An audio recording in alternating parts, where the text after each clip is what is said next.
ఆయుధ్యంగా వచ్చేసింది అక్షాభ్యోనగా ప్రార్థనా పూర్వకం నమస్కారం సమర్పయామి. మంచి శ్రద్ధాభావంగా నమస్కారానికి పసుపు కుంకుమ వేయండి. కొద్దిగా దీపాలకి పసుపు కుంకుమ వేయండి. ఓం సమర్పయామి.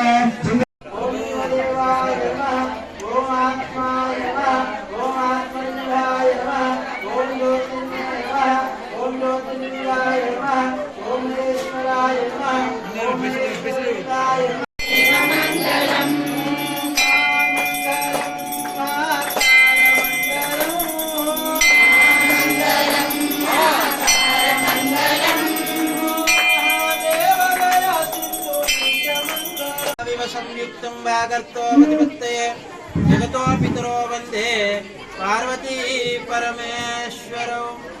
మరి ఈ ఒడ్డపల్లి గ్రామము, ఈ గ్రామంలో ఎన్నో రోజుల నుంచి పురాతనమైనటువంటి శివాలయం. ఈ పురాతనమైన శివాలయాన్ని పూర్వ వైభవంగా పునర్నిర్మాణం చేసుకొని ఆలయం కూడా ఈ రోజు మట్టుకు 13 సంవత్సరాలు 13వ సంవత్సర వార్షికోత్సవం సందర్భంగా మరి ప్రధానమైనటువంటి ఆత్మలింగేశ్వరునికి మాన్యాస రుద్రాభిషేకము, అదేవిధంగా బిల్వదళాలతో, అదేవిధంగా 216 కలశాలతో ఘటాలతో కూడా శిఖరానికి కుంభాభిషేకంగా చేస్తూ, అదేవిధంగా మరి ఈ ఒడ్డపల్లి గ్రామము కాకుండా ఇంకా ఇతర గ్రామాల నుంచి కూడా వచ్చి ఇందులో కార్యక్రమంలో పాల్గొన్నారు.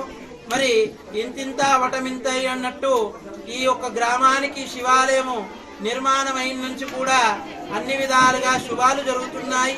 మరి పాడి పంట, పశు సంపత్తి, ధనధాన్యాలతో కూడా మరి ఒడ్డపల్లిలో చింత లేకుండా ఆ శివుడు ఉన్నాడు.